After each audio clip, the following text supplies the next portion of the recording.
así vemos más. Ay, yo prefiero desde aquí, así veo. ¿Roberto? Sí. Sí. Qué elegancia, Sentaos y descubríos.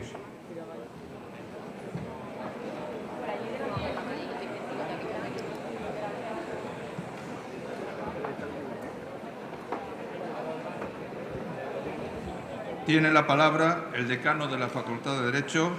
don Juan José Hinojosa Torralbo, para dar lectura en representación de la misma a la propuesta de nombramiento.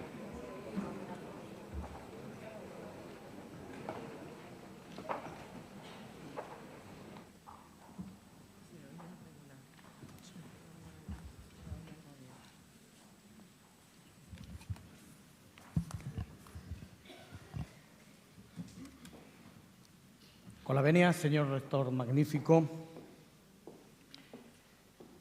miembros de la mesa presidencial de este acto, directora de la Escuela de Doctorado y director general de la Fundación de la Universidad de Málaga, señor secretario general, vicerrectores y miembros del equipo de dirección de la Universidad de Málaga, decanas, decanos y directores de la Universidad de Málaga, miembros del claustro de la Universidad de Málaga, profesores, estudiantes y personal de Administración y Servicios, rector emérito de la Universidad de Málaga, rector emérito de la UDIMA, decanos de las Facultades de Derecho de la Universidad Complutense de Madrid y la Universidad de Granada, directores de los departamentos de Derecho del Trabajo de las universidades de Málaga y Granada, directora del Departamento de Derecho del Trabajo y de la Seguridad Social de la Universidad Complutense, señor presidente del Tribunal Constitucional, señor vicepresidente del Tribunal Constitucional, señora presidenta de la Sala de lo Social del Tribunal Supremo, señor presidente de la Sala de lo Social del Tribunal Superior de Justicia de Andalucía, decanos de los colegios de abogados de Málaga y Antequera, presidente del Colegio de Graduados Sociales de Málaga y Melilla, señor consejero de Estado y presidente de la Real Academia de Ciencias Morales y Políticas, diputados, señor comisario principal, señor delegado de Defensa, demás miembros del Poder Judicial, delegados territoriales de la Junta de Andalucía, autoridades civiles y militares, familiares y amigos de la doctoranda honoris causa, señoras y señores. La Junta de la Facultad de Derecho, en sesión celebrada el 25 de junio de 2019, acordó por unanimidad de los presentes la propuesta de doctorado honoris causa a doña María Emilia Casas Bahamonde a instancias del Departamento de Derecho del Trabajo y de la Seguridad Social, en el punto cuarto del orden del día de la sesión, que reza así, tal como certificado por el señor secretario académico. Toma la palabra don Antonio Márquez Prieto, catedrático de Derecho del Trabajo y director del Departamento de Derecho del Trabajo y de la Seguridad Social, que justifica la propuesta exponiendo los méritos académicos más destacados de doña María Emilia Casas Bahamonde. El señor decano interviene para abundar en los méritos acumulados durante la trayectoria académica de la profesora Casas Bahamonde y somete a votación la propuesta que se aprueba por unanimidad de los presentes. La Junta de Facultad tuvo ocasión de completar su conocimiento sobre los méritos académicos y profesionales a través del currículum vitae de la candidata puesto a su disposición, después de lo cual su decano, quien ahora les habla, cumplió con su deber de presentar la candidatura ante el claustro de nuestra universidad celebrado en la Facultad de Derecho. Como tuve ocasión de exponer entonces, la profesora Casas se siente muy unida a Málaga, a la que tiene mucho afecto y a la que ha visitado por razones profesionales y también familiares. Pero además tiene en su haber el extraordinario mérito de haber sido presidenta del Tribunal Constitucional, excelsa función de magistratura que habría justificado por sí sola la procedencia de la investidura que hoy celebramos, más allá de los numerosísimos méritos que su padrino se encargará de glosar. Gracias de nuevo al claustro de la Universidad de Málaga por haber aceptado la propuesta de la Facultad de Derecho. Tiene a continuación la palabra el secretario general, que leerá el acuerdo del Consejo de Gobierno de la Universidad de Málaga por el que se concede el nombramiento de doctora honoris causa por esta universidad a la excelentísima señora doña María Emilia Casas Bahamonde. Con la venia, señor rector, certificación del acuerdo de nombramiento como doctora honoris causa de la Universidad de Málaga de doña María Emilia Casas Bahamonde. De conformidad con lo que establece la disposición adicional tercera del Real Decreto 99/2011 de 28 de enero por el que se regulan las enseñanzas oficiales de doctorado, en el que se establece que las universidades podrán nombrar doctor honoris causa a aquellas personas que en atención a sus excepcionales méritos académicos, científicos o personales sean acreedoras de tal distinción y en aplicación de la disposición adicional 11ª de los Estatutos de la Universidad de Málaga, aprobados por Decreto 464/2019 de 14 de mayo de la Junta de Andalucía, en la que se determina que el título de doctor o doctor honoris causa es la máxima distinción académica de la universidad y como tal será concedida por el Consejo de Gobierno a propuesta de los centros, departamentos e institutos universitarios de investigación y excepcionalmente del rector o rectora oído el claustro universitario, considerando a los doctores o doctoras honoris causa como integrantes de la comunidad universitaria que gozarán de las prerrogativas, privilegios y precedencias que se establecen reglamentariamente, certifico que a propuesta de la Junta de Centro de la Facultad de Derecho, formalizada el día 5 de julio de 2019, previo informe favorable del claustro universitario emitido el 18 de julio de 2019, el Consejo de Gobierno de la Universidad de Málaga acordó el nombramiento de doña María Emilia Casas Bahamonde como doctora honoris causa de esta universidad el día 23 de julio de 2019. De todo lo cual doy fe como secretario general de la Universidad de Málaga a 24 de noviembre de 2022.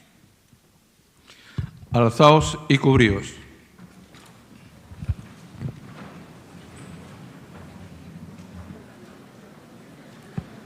El secretario general,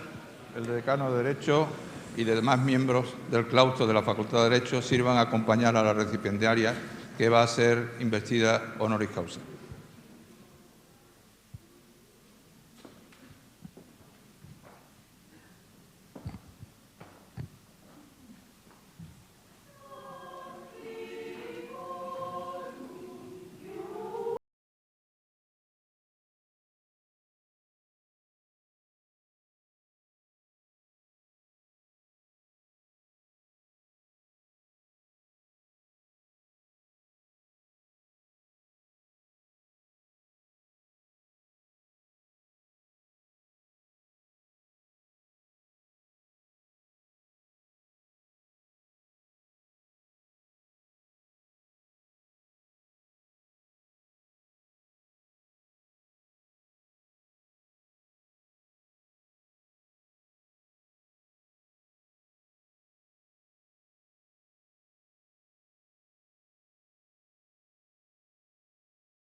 Sentaos y descubríos.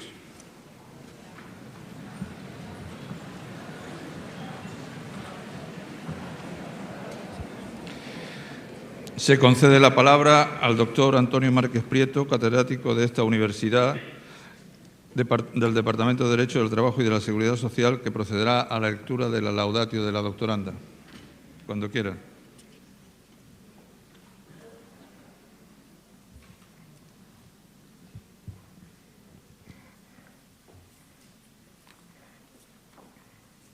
Señor Rector Magnífico, Presidente y Vicepresidente del Tribunal Constitucional, autoridades académicas, judiciales, parlamentarias, administrativas, civiles y militares, queridos compañeros, queridos alumnos, queridos amigos. Jacinto Dragonetti, jurista aquiliano que ejerció en Nápoles y llegó a ser un prestigioso magistrado,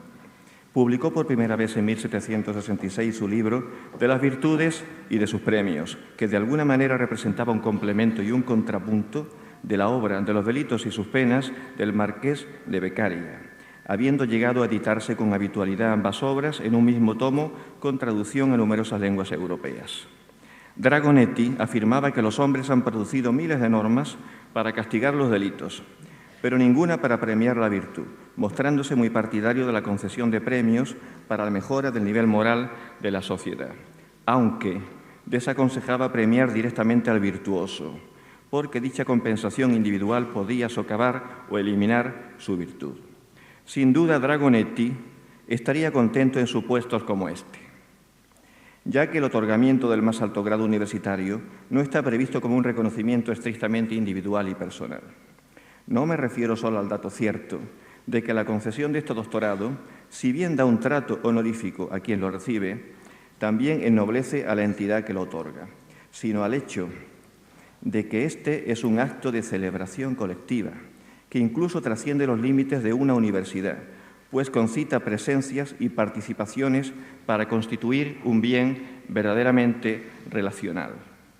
El mismo orgullo de pronunciar esta laudatio de una persona de tan alta dignidad como doña María Emilia Casas Bahamonde lo tengo por honor compartido, especialmente con los compañeros de mi Departamento de Derecho del Trabajo, mencionando por todos a la profesora Quesada Segura como fundadora del mismo, además de los doctores de la Facultad de Derecho. No en vano este reconocimiento a nuestra querida doctoranda, como acaba de expresar el profesor Hinojosa Torralbo, como decano, fue propuesto en el contexto y con ocasión del 40º aniversario de la facultad, que ensombrecido por la pandemia ha quedado ya 2 años atrás.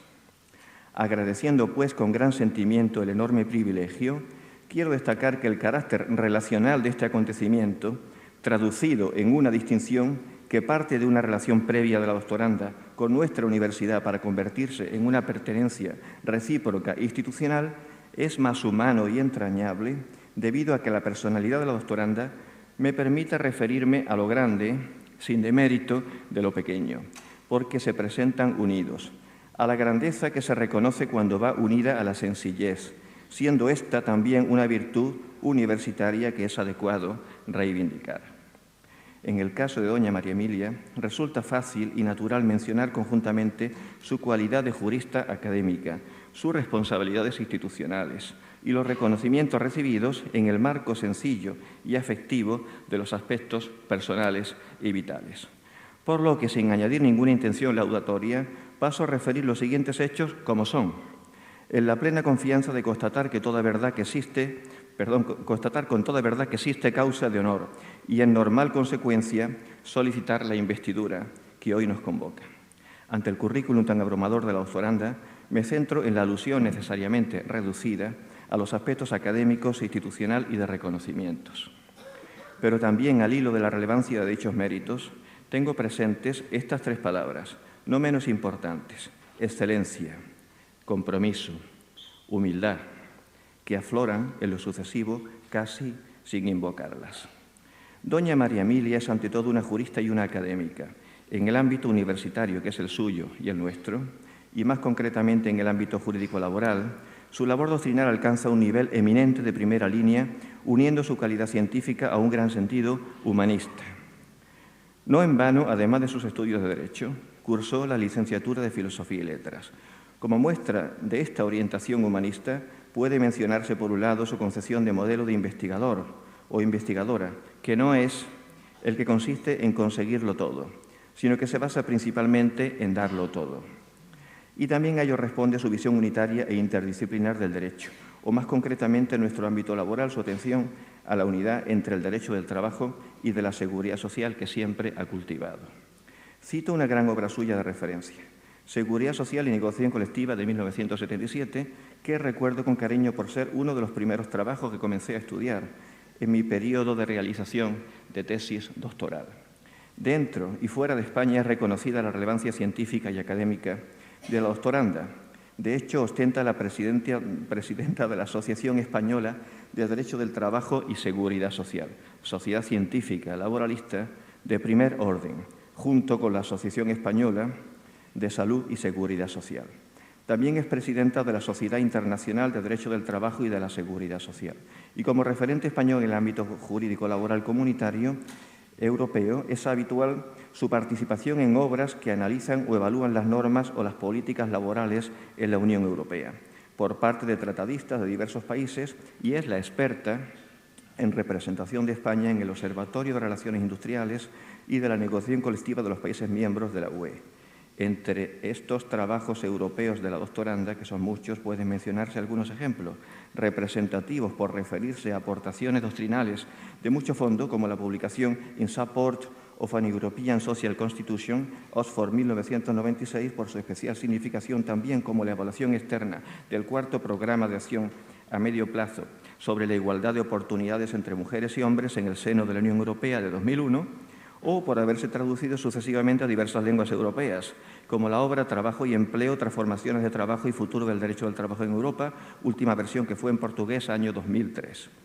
Espigando entre sus casi 400 publicaciones, no me resisto a mencionar las numerosas ediciones del Manual de Derecho del Trabajo con el que han aprendido tantos laboralistas, de la mano del profesor Alonso Olea, su maestro, y que luego ella continuó en solitario, pudiéndose también referir, como si anticipara las posteriores ocupaciones que asumiría, una línea constante de estudio y comentario de la jurisprudencia del Tribunal Constitucional.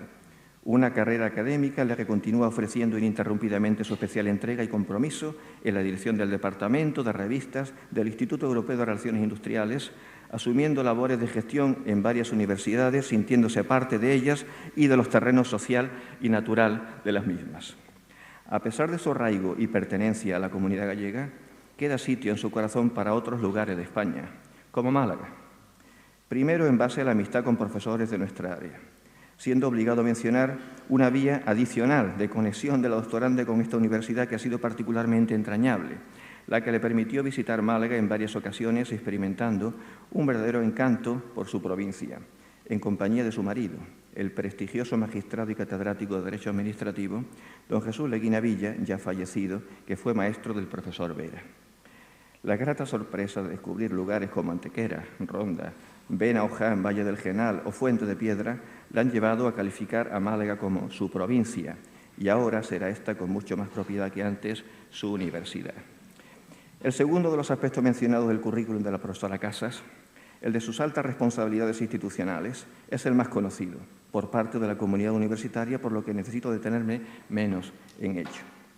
No me voy a centrar en su participación en sentencias del Tribunal Constitucional como magistrada, accediendo en 1998 como miembro más joven, aunque sí querría expresar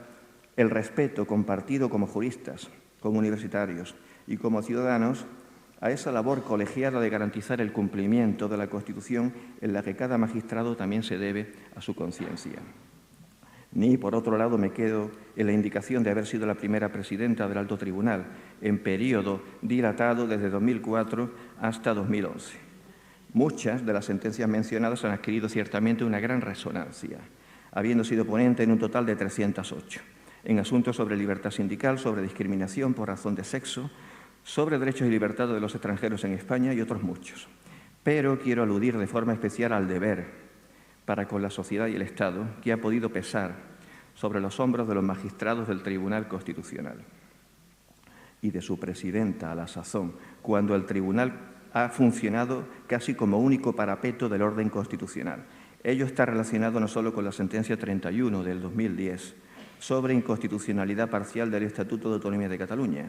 sino también con un número significativo de autos, sea directamente referidos a ese mismo asunto, sea conectados al hilo de ello con la recusación de muchos magistrados. Esto constituye una gran dosis de peso en la balanza que ha de suscitar un agradecimiento colectivo con independencia de cualquier reconocimiento formal. Debe añadirse también en relación con esta labor institucional que el aprecio que le tienen quienes han trabajado y colaborado con ella va más allá. Se ha dicho que se trata de agarimo,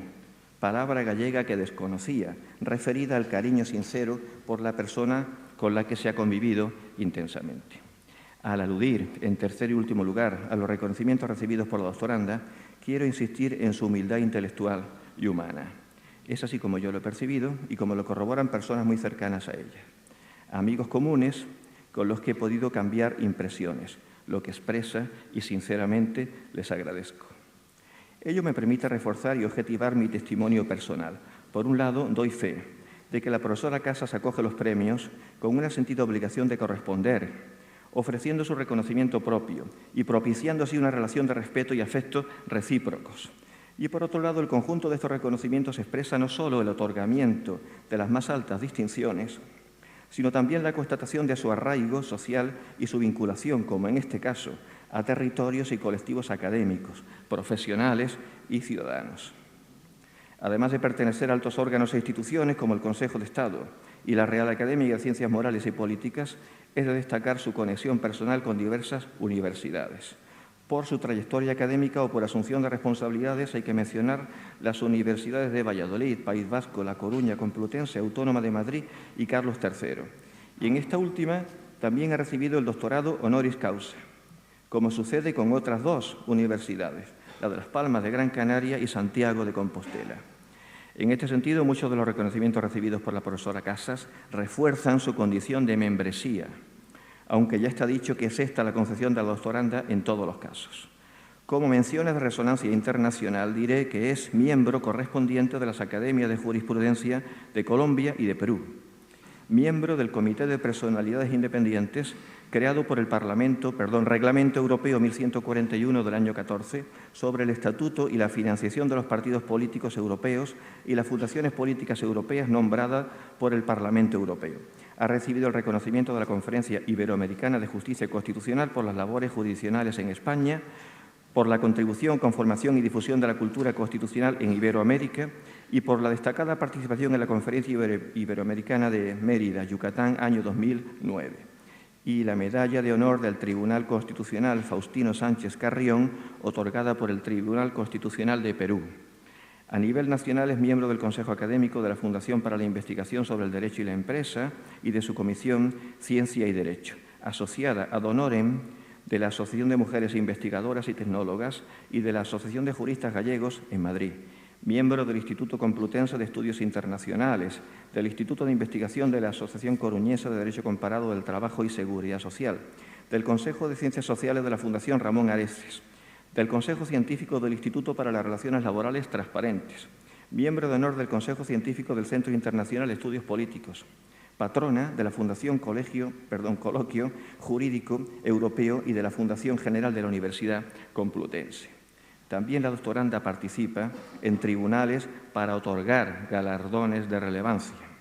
A saber, es miembro del jurado Premio Príncipe de Asturias de Ciencias Sociales desde 2006 hasta 2010, del jurado del Premio Pelayo para juristas de reconocido prestigio desde 2016, del jurado del Premio de la Asociación Nacional de Laboralistas,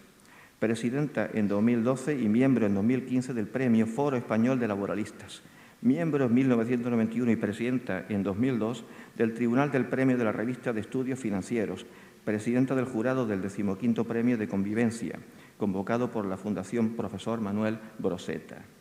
Miembro de los tribunales primero y segundo del Premio Largo Caballero en 1991 y 1992, del jurado del Premio del Foro de la Toja en 2022 y también en este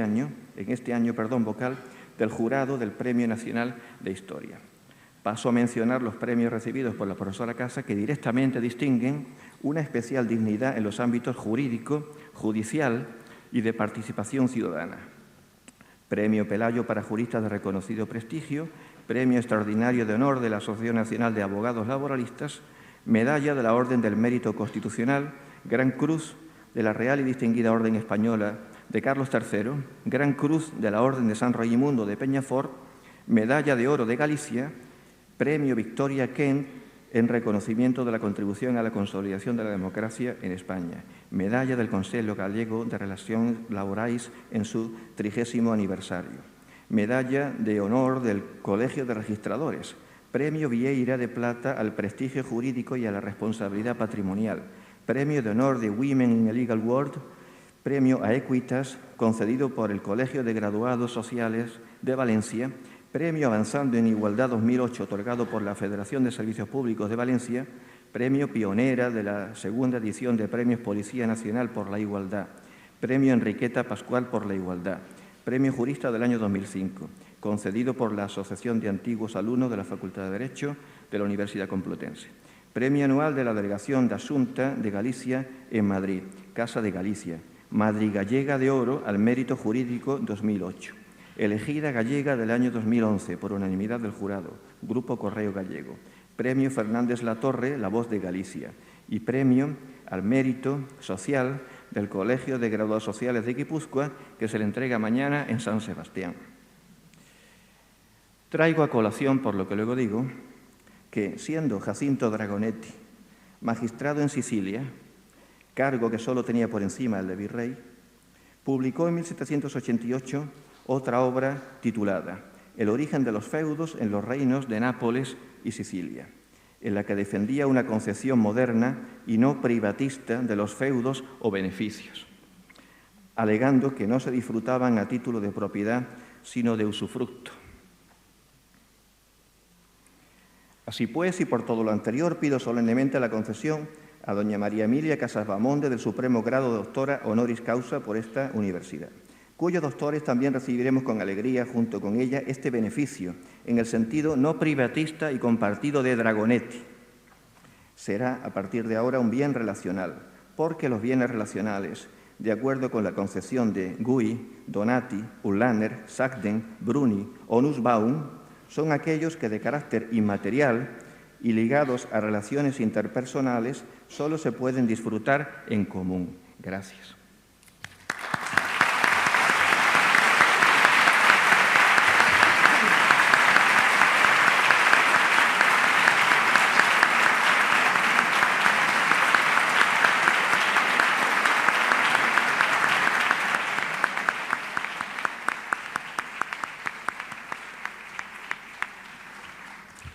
Alzaos y cubríos.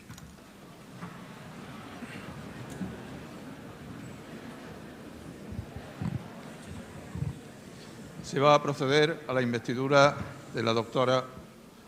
María Emilia Casas como doctora honoris causa por la Universidad de Málaga.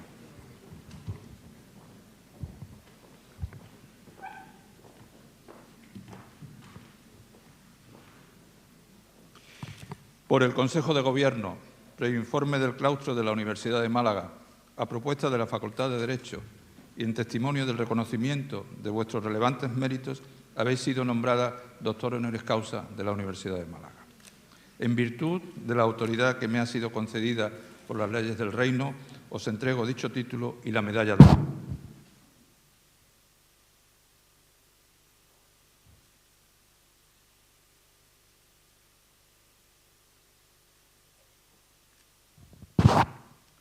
Os impongo como símbolo el birrete laureado, antiquísimo y venerado distintivo del magisterio. Llevadlo sobre vuestra cabeza como la corona de vuestros estudios y merecimientos.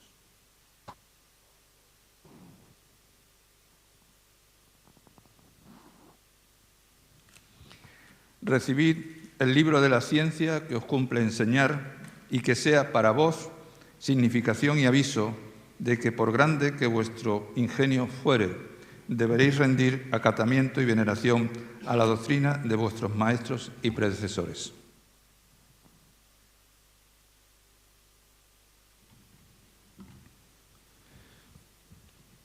Recibid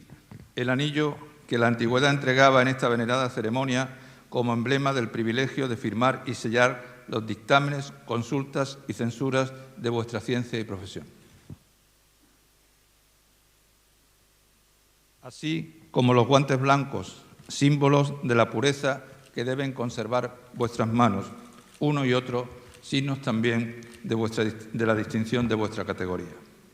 Y finalmente, porque os habéis incorporado a esta universidad, recibid en nombre del claustro el abrazo de fraternidad de quienes se honran y congratulan de ser vuestros hermanos y compañeros.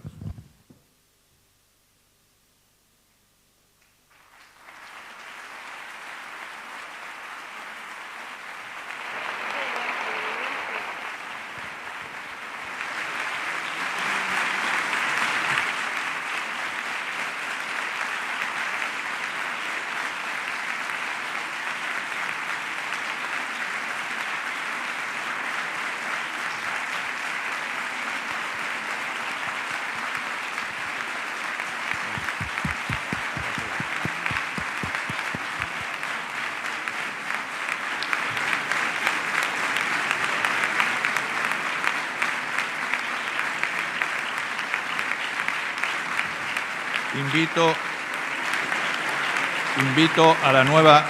doctora honoris causa a prestar promesas de fidelidad. Police ormen, máxima diligencia, fide adque honestate munere futurum, quodiscipulorum proventum, universitates honorem possim augere.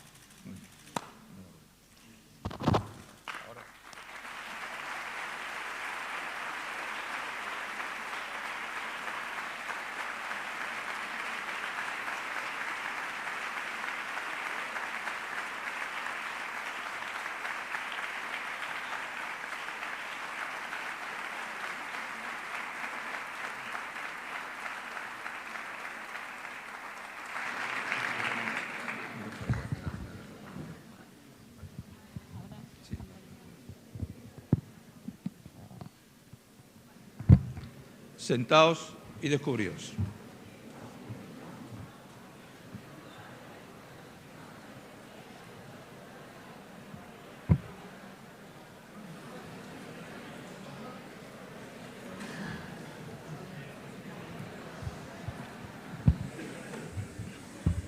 Tiene la palabra la doctora honoris causa por la Universidad de Málaga, la excelentísima señora doña María Emilia Casas Bahamonde.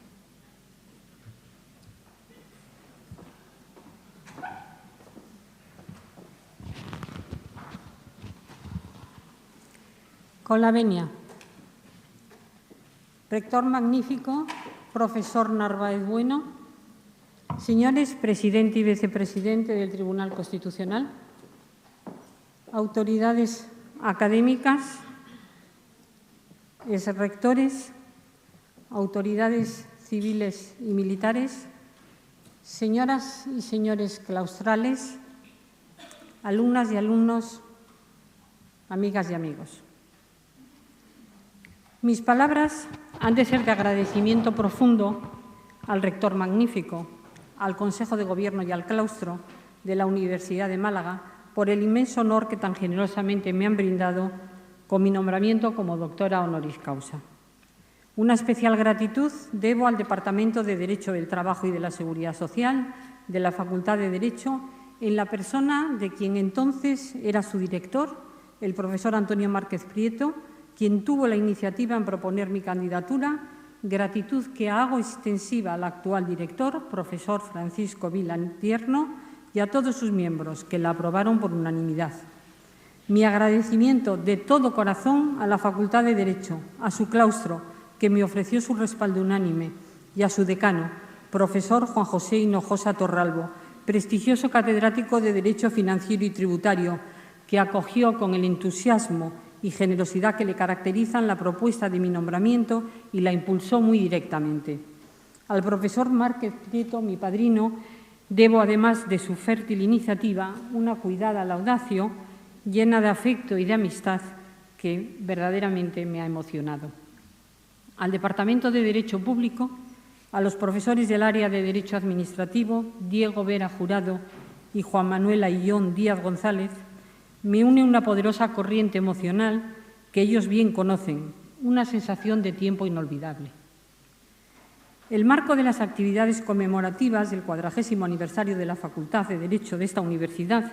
que tuvo lugar en 2019-2020, era, como ha dicho mi padrino, el previsto para la ceremonia solemne de esta investidura. La terrible pandemia del coronavirus la impidió y hubo de posponerse, llevándose a cabo hoy, precisamente, en el marco de la conmemoración del 50º aniversario de la fundación de esta universidad. Si aquella coincidencia lamentablemente no pudo ser, debo decir que esta me hace muy feliz, al unir mi investidura a una efemérides tan señalada que festeja la realidad actual de la Universidad de Málaga, un éxito de la sociedad malagueña, como afirma su página institucional, fruto del trabajo continuo y riguroso de 3 generaciones de docentes y de personal de administración y servicios y de 3 generaciones de jóvenes que eligieron nuestra universidad para formarse. Comparto plenamente su lema, que conjuga inteligentemente la esplendorosa realidad institucional que es el presente de esta gran universidad pública como centro de enseñanza superior e innovación, de investigación y de transferencia del conocimiento,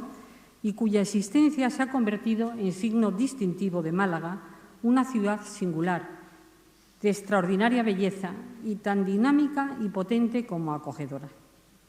Es una gran fortuna poder estar desde hoy mismo con ustedes que me acogen con la generosidad de este altísimo reconocimiento presente en tu mañana, en el futuro de esta universidad ya propia, que desde hace años exhibe una marcada opción estratégica por el desarrollo de las tecnologías inteligentes y sostenibles en los ámbitos energético, medioambiental, de la salud y del bienestar, y viene realizando una intensa labor de formación en innovación, emprendimiento, de creación y asesoramiento de empresas de base tecnológica y que le ha valido el reconocimiento internacional de Universidad Emprendedora en 2021, primera universidad española que lo ha obtenido, y sitúa su relevante trabajo de formación e investigación de excelencia en primera línea del ecosistema de innovación en el que se encuentra. Si encomiable es su aspiración en convertirse en la principal zona verde del distrito de Teatinos, no lo es menos su compromiso social decidido con Málaga y con los valores sociales de unas transformaciones globales, justas, digital y medioambiental, recogidas en las normas internacionales. Su vocación internacional la ha provisto asimismo de la condición de campus de excelencia internacional en alianza con la Universidad de Sevilla.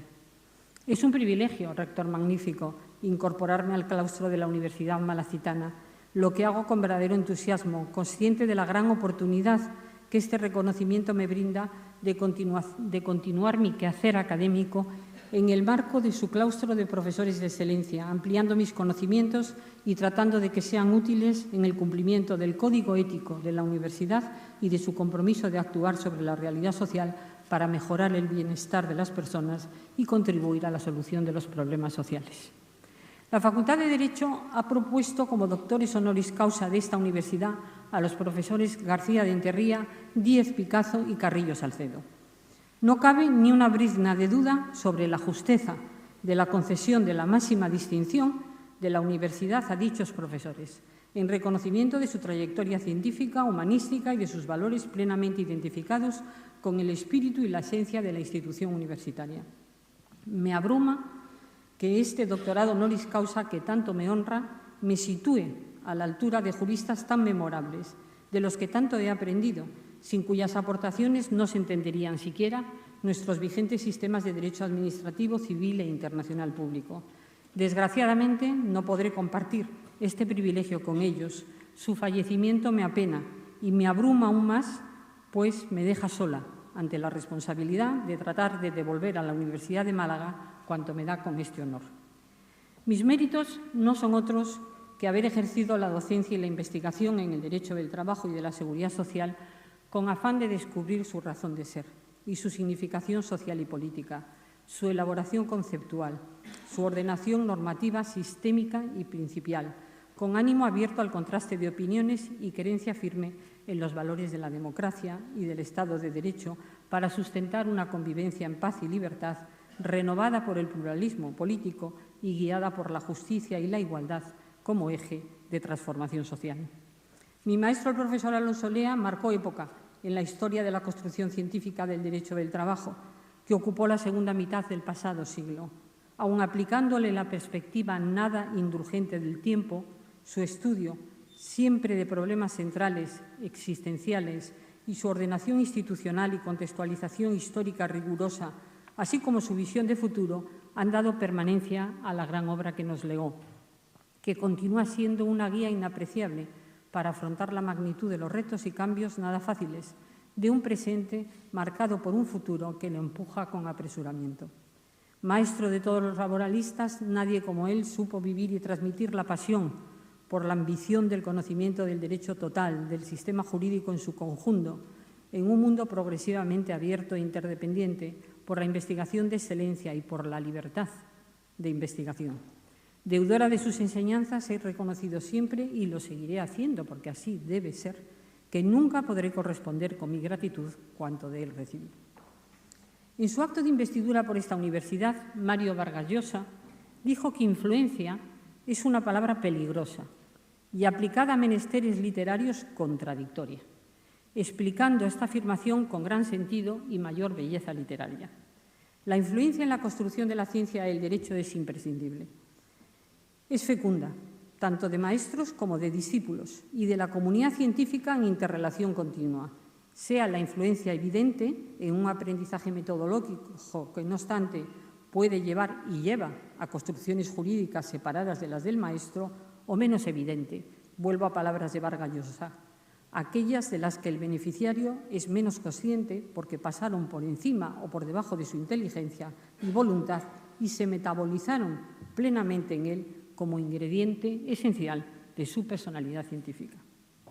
La doctrina jurídico-laboral y de seguridad social de nuestro país es de una viveza y riqueza extraordinarias y posee una capacidad analítica y propositiva envidiables. Ha sido para mí un acicate y un privilegio compartir con sus integrantes la ilusión por nuestro trabajo de investigación en un clima de diálogo y de crítica,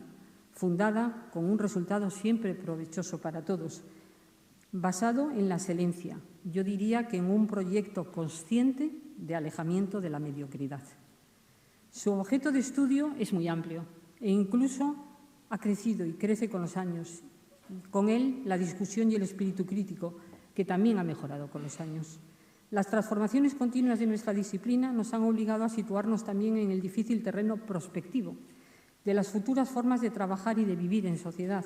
del trabajo del futuro y del futuro del trabajo, a través de hechos de relevante significación socioeconómica cuya incorporación jurídicamente formalizada requiere de propuestas y de normaciones legales y convencionales nuevas. Una tarea, pues, apasionante para toda una vida. Ciertamente nos falta una historia del pensamiento jurídico laboral. Sería muy útil para la comprensión de nuestro derecho del trabajo que alguien la emprendiera. Mi agradecimiento sincero a mis colegas, de los que tanto he aprendido y sigo aprendiendo, y de manera particular a los que lo han sido, deseo recordar al profesor Escudero Rodríguez, querido amigo, compañero en los años de formación en la Universidad Complutense, y a los que ahora siguen aprendiendo y siendo docentes e investigadores en esta universidad, y aquellos que desde otras se unen a mi alegría con su compañía, entre ellos el profesor de la Villa, también maestro de todos.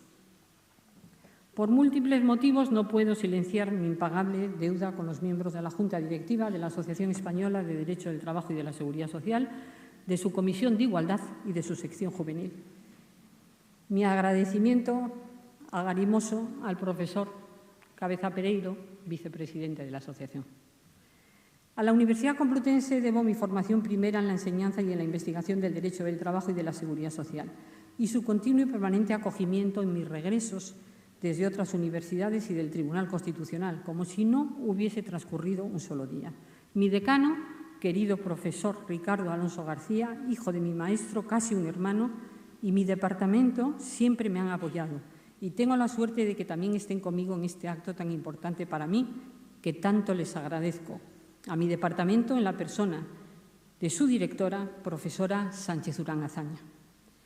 Tuve la oportunidad de continuar mi vida académica en la Universidad del País Vasco, en la Facultad de Derecho de San Sebastián, en unos años muy difíciles, que afortunadamente hemos dejado atrás. Ganó el Estado democrático,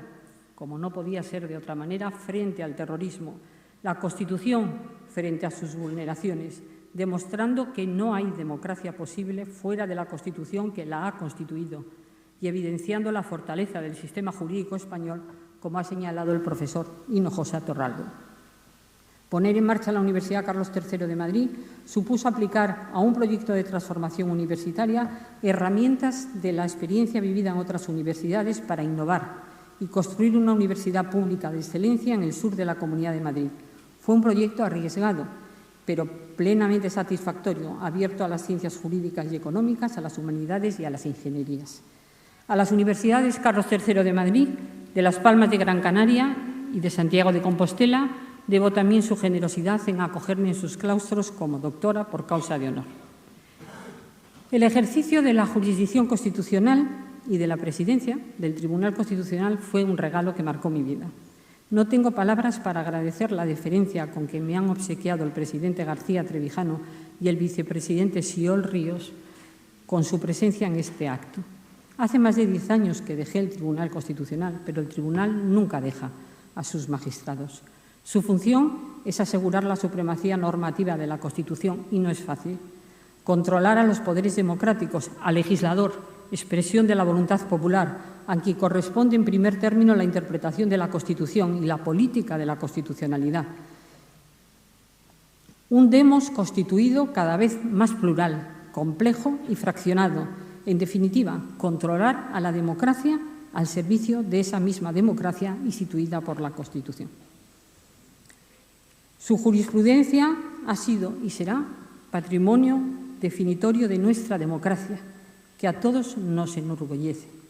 A todos nos entristece el incumplimiento de las renovaciones parciales en plazo del Tribunal, lo que es un deber constitucional de inexcusable cumplimiento, que no excusa la búsqueda del consenso sobre cada nuevo magistrado o magistrada, que también es un mandato constitucional que ha de alcanzarse en plazo. Ese incumplimiento no otorga a la alta institución la clave de bóveda del Estado de Derecho en que la Constitución nos ha constituido, el respeto que le es debido, recordando palabras del presidente Tomás y Valiente. Tampoco el respeto que es debido al Poder Judicial y perjudica gravemente la calidad de nuestra democracia. Mi mayor aprecio y gratitud a la presidenta en funciones de la Sala de lo Social del Tribunal Supremo, doña Rosa María Virolés Piñol, por su asistencia a este acto.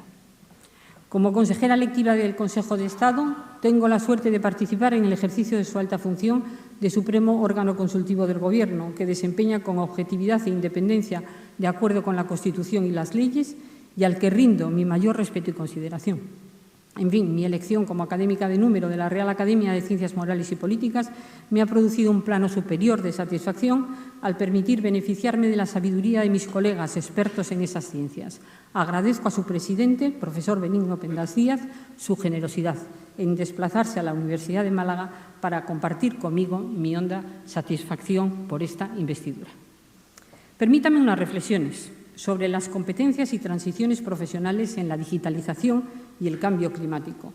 No es sencilla la elección del objeto del discurso doctoral en un acto tan solemne como este. He considerado apropiado elegir un tema que conecte con preocupaciones sociales reales y se proponga contribuir a su solución en el marco de la exigente opción estratégica de la Universidad de Málaga,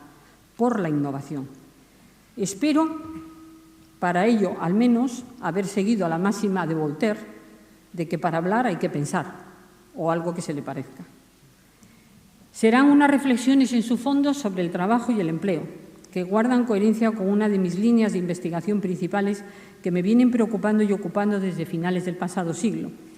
La transformación económica no puede desentenderse de las oportunidades de trabajo decente, ni de la corrección de las desigualdades que expulsan a millones de seres humanos al padecimiento de la escasez y la pobreza.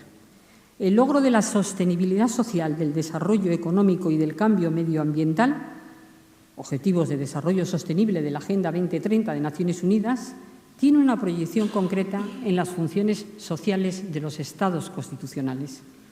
El significado jurídico de la formulación constitucional del artículo 1.1 de nuestra Constitución no es constitucionalmente irrelevante. Antes, al contrario, está dotado de una especial rigidez. Nuestro Estado democrático ha de cumplir funciones sociales, dirigidas en expresión sintética a procurar una mayor igualdad social y a proteger a los sectores sociales más desfavorecidos. Y ha de hacerlo en conjunción con la libertad, la justicia y el pluralismo político.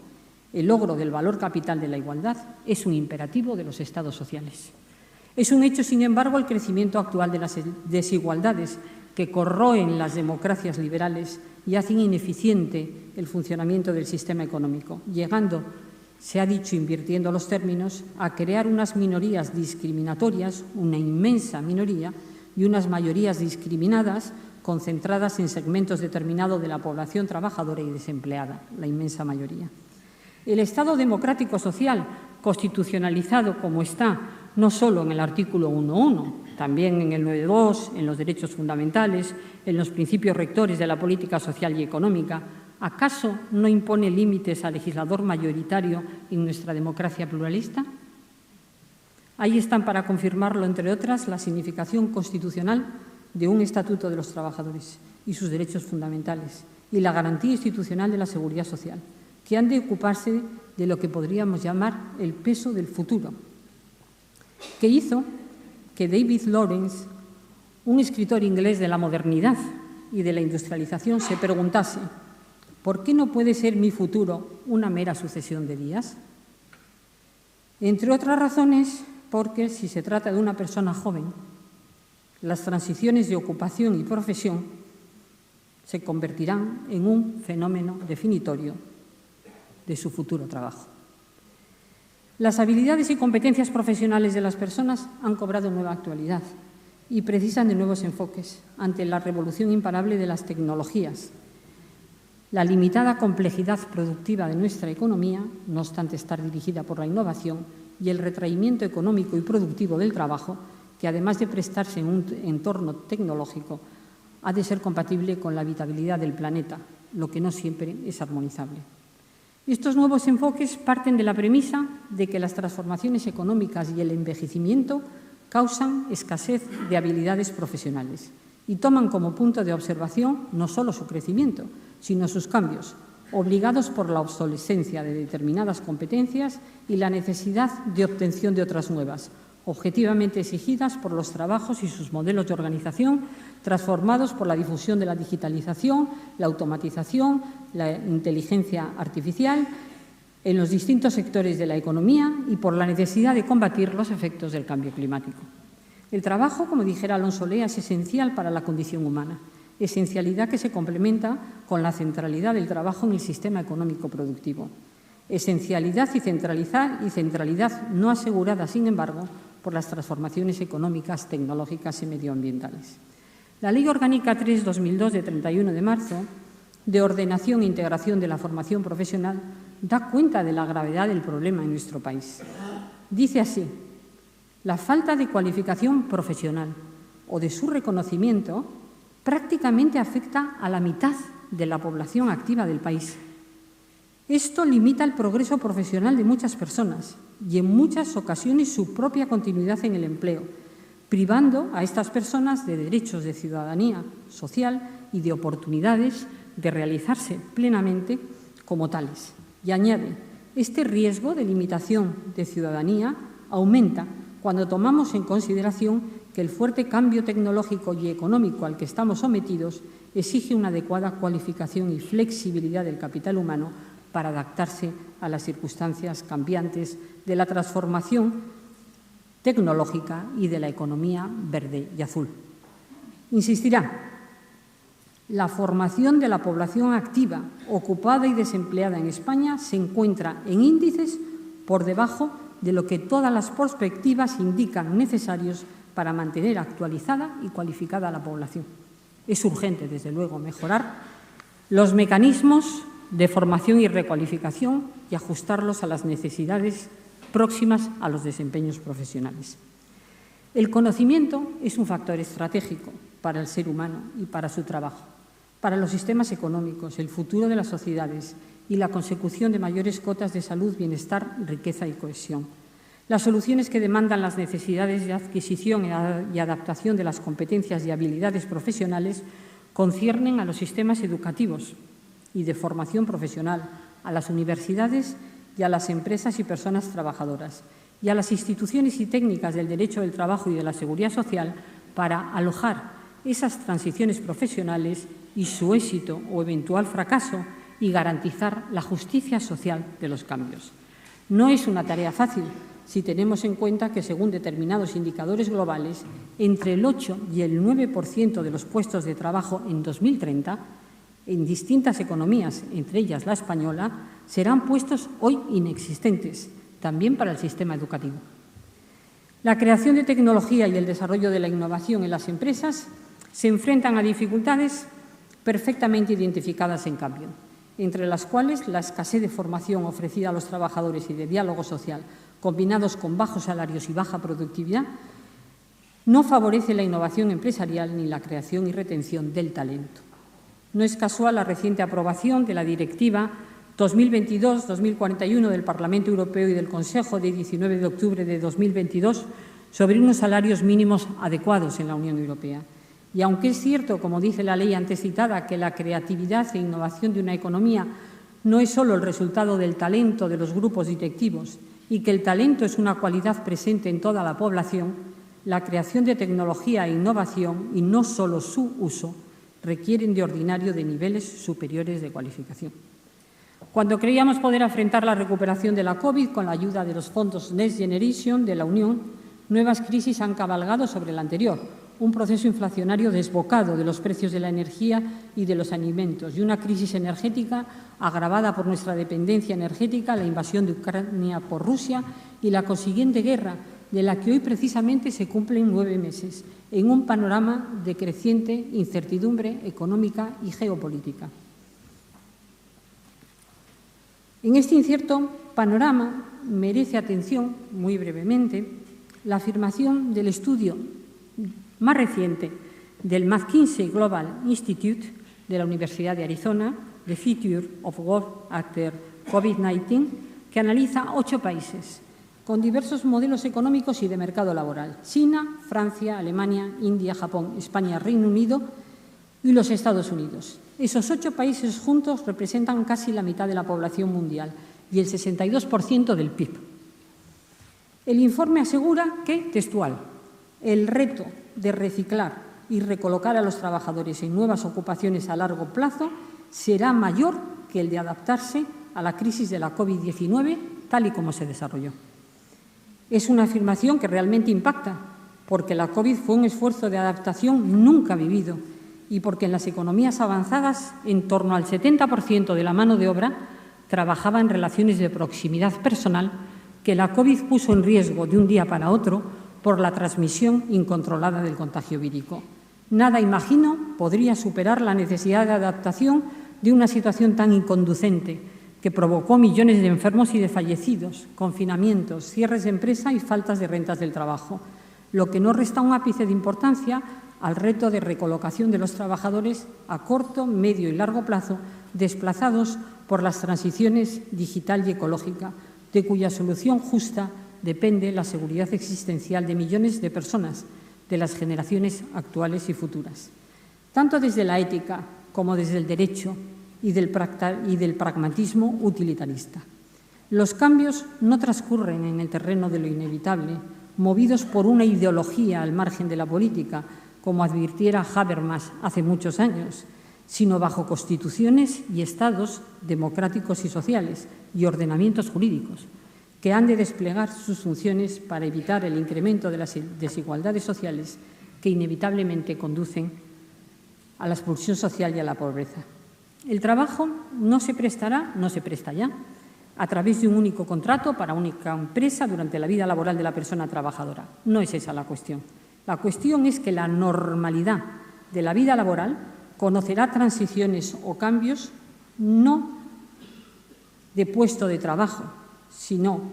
de ocupación profesional totalmente diferentes y posiblemente no solo un cambio, sino varios a lo largo de la vida profesional de las personas, precisando por ello las afectadas de nuevos derechos de formación. Fíjense, si en los cálculos anteriores a la COVID se estimaba que en 2030 la automatización podía destruir o transformar sustancialmente en España 4,1 millones de empleos, el 21% de la fuerza de trabajo, tras la COVID ese riesgo habría subido a 4,6 millones de trabajadores, el 24%, con cualificaciones y salarios bajos y medios de ocupaciones en declives, camareros, vendedores de comercio minorista, empleados de oficina, operadores de máquinas de envasado y llenado, empleados de contabilidad y auditoría, cajeros, envasadores de paquetes, trabajadores de servicios de alimentación, mientras que crecería el empleo de profesionales de la salud, del cuidado personal y STEM, de los negocios, del derecho, de creativos y gestores artísticos, aunque concernidos también por la digitalización. Con una afectación desproporcionada de estas transiciones forzosas de empleo a gran escala a las mujeres, 3,9 veces mayor que para los hombres en España, Francia y Alemania. Los jóvenes, las personas de edad avanzada, los trabajadores de bajos salarios, los carentes de titulación universitaria y los inmigrantes pertenecientes a minorías étnicas o no nacidos en la Unión Europea. Es posible que en esta década, a 2030, casi todo el crecimiento de la demanda laboral pueda ocurrir en empleos de salarios altos, exigentes de nuevas y más avanzadas y complejas habilidades cognitivas, tecnológicas, además de emocionales y sociales, que las máquinas no pueden sustituir y que habrán de alcanzarse bien por primera vez a través de estudios curriculares,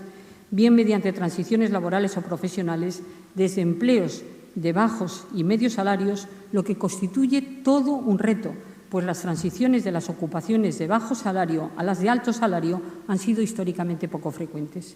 Los empleos medios podrían entonces disminuir, según países, al no ser compensados por el escaso crecimiento de empleos de salarios bajos. Además, es necesario reparar en el sentido social del cambio, de las transformaciones profesionales, si se cumplen las previsiones del McKinsey Global Institute. Serían las cualificaciones medias, propias de las clases medias, que han sostenido las democracias europeas y de otros países, las que se despoblarían para engrosar los bajos empleos y la pobreza de los ocupados o para desembocar en el desempleo y en la pobreza de los desocupados, si no logran ascender a cualificaciones de salarios altos. El movimiento social descendente es contrario a los objetivos de desarrollo sostenible. De ahí la necesidad universitaria y empresarial y gubernamental de un gran esfuerzo en formación en todos los sectores y actividades afectados y en salarios. Un gran reto que requiere de grandes inversiones en capital humano y en digitalización. La huida de la descualificación, de bajas cualificaciones y bajos salarios que define la cultura de un país es un objetivo. No hay cultura, ningún tipo de cultura, tampoco cultura cívica, sin un sistema educativo de alta calidad en todos los niveles. Pero no es este el modelo de polarización del empleo sobre el que se asienta la Ley Orgánica 3/2002. No podría serlo al ser una ley de ordenación e integración de la formación profesional del sistema educativo, pero tampoco lo es su designio político, dirigido a recuperar la utilidad y eficiencia de ese sistema frente a su tradicional desprestigio y dotarles de utilidad también para el ascenso profesional y la huida del mundo de la baja profesionalidad. Identifica la ley en nuestro sistema productivo vacantes que son especialmente elevadas en niveles intermedios de cualificación y más en concreto en aquellas actividades directamente relacionadas con la modernización del sistema económico exigida por el cambio tecnológico y la nueva economía verde. El escaso desarrollo de las cualificaciones intermedias en la estructura formativa española, dice la ley, exige duplicar con rapidez el número de personas con formación intermedia para poder responder a las necesidades del sistema productivo. El número de empleos generados por la digitalización y la transición ecológica necesitarán ser cubiertos con personas competentes y cualificadas, profesionalmente al menos con el nivel de formación profesional de grado medio, que se incluye entre los correspondientes a la enseñanza secundaria posobligatoria. Las previsiones para España en 2025 identifican que el 49% de los puestos de trabajo requerirán una cualificación intermedia y solo un 14% de puestos de trabajo requerirán baja cualificación. Explica la ley la baja productividad de nuestra economía por la falta de cualificación adecuada de gran parte del capital humano y que su objetivo es aproximar la oferta y la demanda de trabajo y diagnostica los males de nuestro sistema de formación polarizado hacia abajo y hacia arriba que arroja personas infracualificadas o sobrecualificadas. Su propósito político es fortalecer las clases medias, el grupo de profesionales con cualificación intermedia. Ese es el rasgo, dice la ley, que nos diferencia de otras economías europeas desarrolladas, cuyo principal activo es este grupo intermedio de personas cualificadas profesionalmente y atraer hacia esas cualificaciones medias a las bajas, previendo su reducción en nuestro sistema productivo. Naturalmente, la ley no renuncia a cualificaciones o ciclos formativos superiores dentro del nuevo sistema de formación profesional integrado, aptas para la innovación, la investigación y el emprendimiento, ni a la relación de ese sistema con las enseñanzas universitarias. Voy concluyendo. Los mismos cambios se producirán por el cumplimiento del Pacto Verde Europeo, también cuantificados en la pérdida de empleos, que afectarán a millones de trabajadores que tendrán que desplazarse de sectores dependientes de combustibles fósiles y con altas emisiones de carbono hacia energías limpias. Todo ello en el contexto de una transición digital y climática justa, de la que es condición el derecho a la formación permanente. En plena pandemia, la Comisión Europea adoptó la nueva Agenda Europea de Competencias. Inmediatamente después aprobó nuevas decisiones sobre el empleo de adultos y una nueva recomendación relativa a las cuentas de aprendizaje individuales dirigida a los Estados para que establezcan dichas cuentas que permitan a los trabajadores acumular y conservar sus derechos a lo largo del tiempo para acceder a las oportunidades de formación y reciclaje, orientación o validación de aprendizajes con derechos adicionales para los trabajadores más necesitados. La Unión Europea y la OIT insisten en que las transiciones han de hacerse con justicia social. El término transición justa es, como se sabe, una aportación de los sindicatos norteamericanos de la década de 1990 para demandar la necesidad de un sistema de apoyo dirigido a los trabajadores desempleados por las políticas de protección ambiental. La construcción de un derecho a la formación, al aprendizaje o a la recualificación permanente no está libre de obstáculos. Se enfrenta a la dificultad de entender de un nuevo modo el derecho del trabajo, con mayor precisión el derecho del contrato de trabajo y de la seguridad social. En efecto, es el contrato o el ordenamiento laboral y no el libre juego del mercado el que tiene que cubrir las pasarelas o transiciones entre el trabajo y la formación permanente y la movilidad contractual.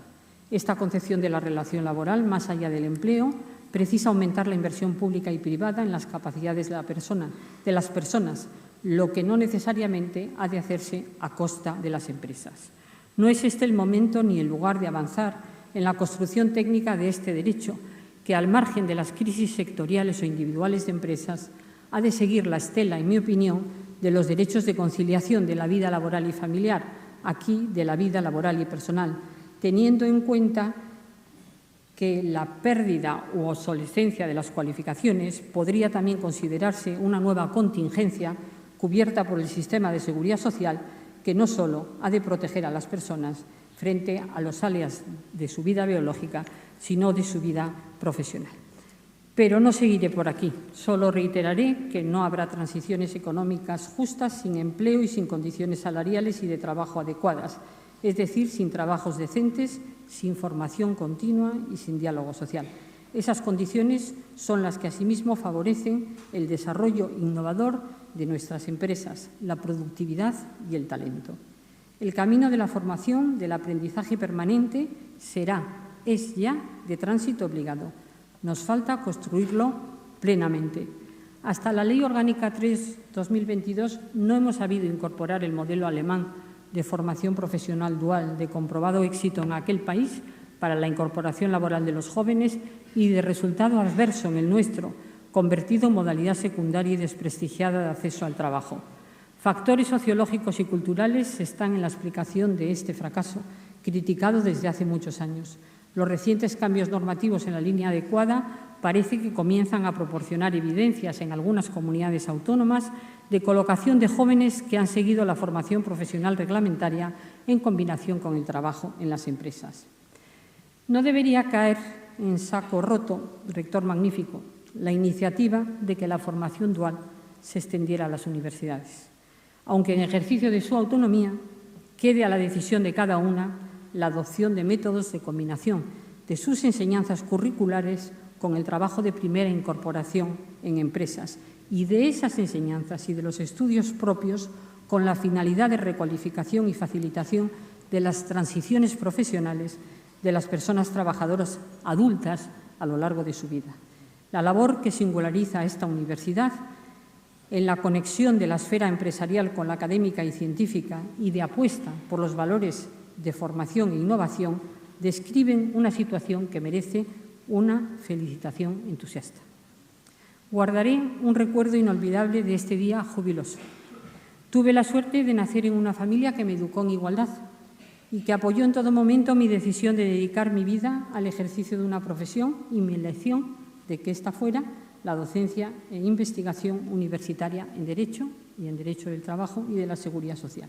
He tenido también la dicha de formar mi propia familia, mis 4 hijos, con un compañero maravilloso, sin cuyo inteligente, comprensivo y decidido apoyo no estaría hoy aquí. Mis sueños se han hecho realidad, como dijo el gran Cunqueiro. Los sueños son el tesoro más grande del mundo.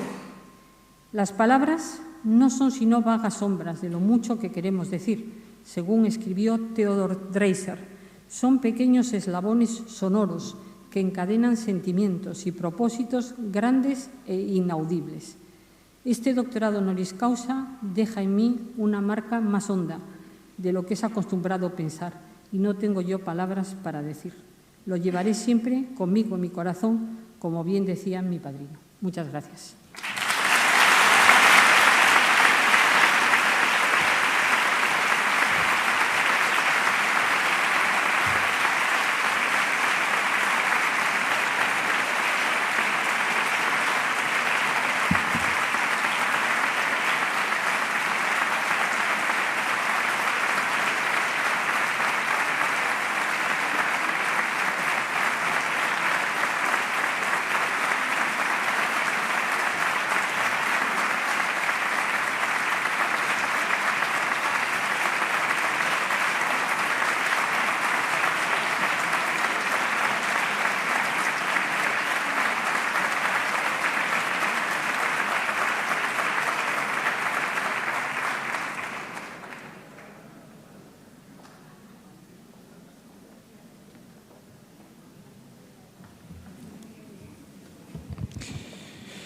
Autoridades académicas, rector Martín Delgado, rector de la Villa, rector González Trevijano, presidente del Tribunal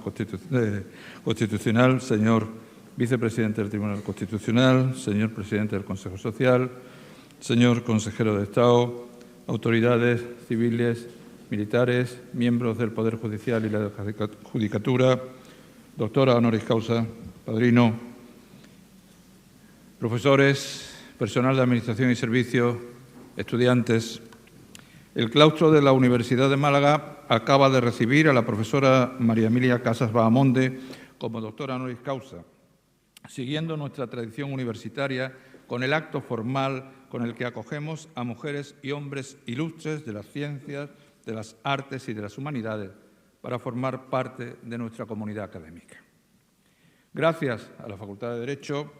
y en especial al Departamento de Trabajo Social y de la Seguridad Social por haber propuesto a la profesora Casas Bahamonde para recibir el máximo grado de la Academia, porque hoy la Universidad de Málaga puede honrarse en conmemorar su primer medio siglo de vida, reconociendo a una eminente jurista, profesora e investigadora. A una mujer comprometida con el progreso, a una mujer que ha creído siempre en la universidad pública como motor de transformación social, como espacio para formar a personas en valores éticos y sociales, sin distingos en su origen y preparadas para afrontar el futuro.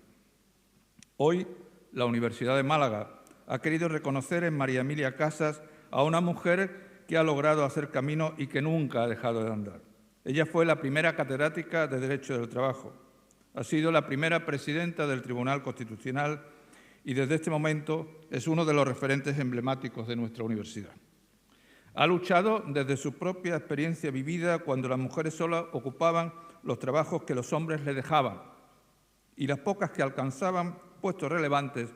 eran como una anomalía del sistema. La incorporación de la mujer al mundo del trabajo ha sido un gran logro, pero nos queda mucho por lo que seguir luchando. La desigualdad en los derechos laborales, en los salarios, en los sistemas de promoción o en su presencia en determinados ámbitos del poder económico y social siguen siendo retos a los que nos tenemos que enfrentar y que tenemos que vencer. Más allá de la lacra de la violencia machista que tanto nos debe avergonzar como sociedad. Solo seremos una sociedad justa y próspera cuando la presencia de las mujeres en igualdad de derechos y oportunidades sea real. Y seguramente esto empezará a ocurrir cuando la cuestión de la igualdad también sea un problema del hombre. Y no se trata de dar pasos atrás o al lado, se trata de una cuestión de reconocimiento del valor de las personas, de respeto, de dignidad y, por supuesto, una cuestión de educación. Por eso, en circunstancias como las que vivimos, cuando la sociedad se ve rodeada de adversidades e incertidumbres, es necesario volver la vista hacia la educación y la formación, hacia la ciencia y el conocimiento. Las universidades públicas tenemos una responsabilidad a la que no podemos renunciar. Quiero agradecerle, doctora Casas, sus lúcidas reflexiones que ha compartido esta mañana con nosotros sobre el futuro del trabajo y del empleo en una sociedad que vive un cambio acelerado, que se mueve en un entorno definitivamente tecnológico y que se enfrenta a una serie de amenazas reales como el cambio climático, el reajuste de las fuentes energéticas o la sostenibilidad de los recursos naturales que van a afectar indefectiblemente a las maneras de vivir y de convivir. Nos corresponde a las universidades el empeño de descubrir nuevos caminos, aportar esperanzas y certezas, de liderar el diseño de ese futuro y dibujar una visión coherente de la realidad que permita avanzar sin vacilaciones en la igualdad, la justicia y los derechos de todas las personas, desde la formación universitaria, desde la ética y desde los valores. En este momento, la sociedad necesita referencias, necesita instituciones que aporten confianza a la sociedad. Y precisamente la educación y la justicia son elementos básicos de la estructura y de la cohesión social. Son la columna vertebral de una sociedad auténticamente democrática. Y por eso es necesario resaltar e insistir que la falta de apoyos, de interés o de acuerdos por parte de los responsables políticos para mantener una educación pública y una justicia de calidad ponen en peligro nuestra propia convivencia democrática. Son un riesgo para la garantía de la libertad, de la igualdad y de los derechos de los hombres y de las mujeres. Desde hace años, la doctora María Emilia Casas viene abogando por la necesidad de una regeneración social, un rearme ético, cívico y moral en todos los ámbitos de la sociedad. Un rearme que pasa también por la educación, por la ciencia y el conocimiento, por estos jóvenes que se forman en nuestras aulas no solo como personas, sino también como ciudadanos libres, críticos y capaces de transformar la sociedad. Capaces de crear una sociedad solidaria y comprometida donde exista la certeza de que todo el esfuerzo invertido tiene como resultado unas condiciones laborales que permitan llevar una vida digna. Si se quiebra esta certeza, esta solidaridad comunitaria, se está quebrando la sociedad misma. En la pandemia vimos cómo el valor de la solidaridad se convirtió en un amortiguador económico y social fundamental para mantener no solo la salud, sino para contener la exclusión social y la pobreza, para conseguir la paz social que sustenta nuestro modo de vida. El modo de vida que hoy define Europa, una Europa con una herida profunda en uno de sus costados, una guerra irracional e injusta, un signo de una brutalidad que creíamos olvidada. Un escenario cruel que además ahondará en la pobreza y en las desigualdades. Necesitamos la paz fecunda de la convivencia y de la igualdad basadas en la justicia y en el derecho. Nuestro futuro no puede depender de financieros de casino y menos de dictadores bélicos. Quisiéramos aprender de los valores que la profesora María Emilia Casas ha enseñado día a día en clase a sus alumnos, que ha mostrado día a día en sus ocupaciones y en sus responsabilidades. Quisiéramos, profesora Casas, que estos valores vivieran siempre en la paloma picasiana, en la paloma que figura en ese anillo con el que, según la tradición, firmará y sellará dictámenes y consultas de vuestra ciencia y profesión. 50 años después, sigue siendo la paloma de la paz, de la cultura, de los derechos, de la tolerancia, y simboliza lo que la Universidad de Málaga quiere ser, la misma que hoy la ha recibido como doctora honoris causa. Profesora Emilia Casas, sea bienvenida a su casa. Muchas gracias.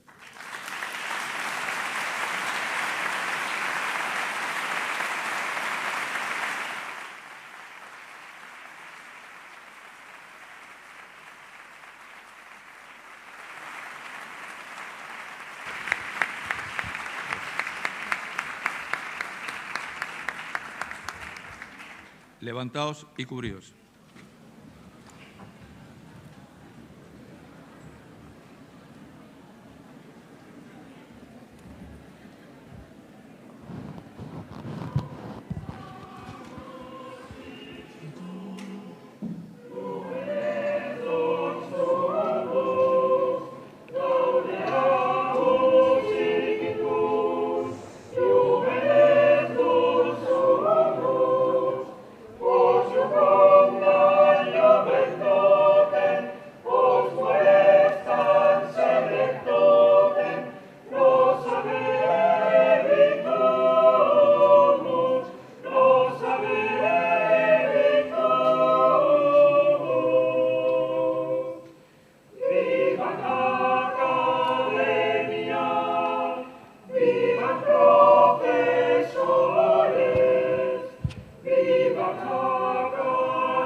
Se levanta la sesión.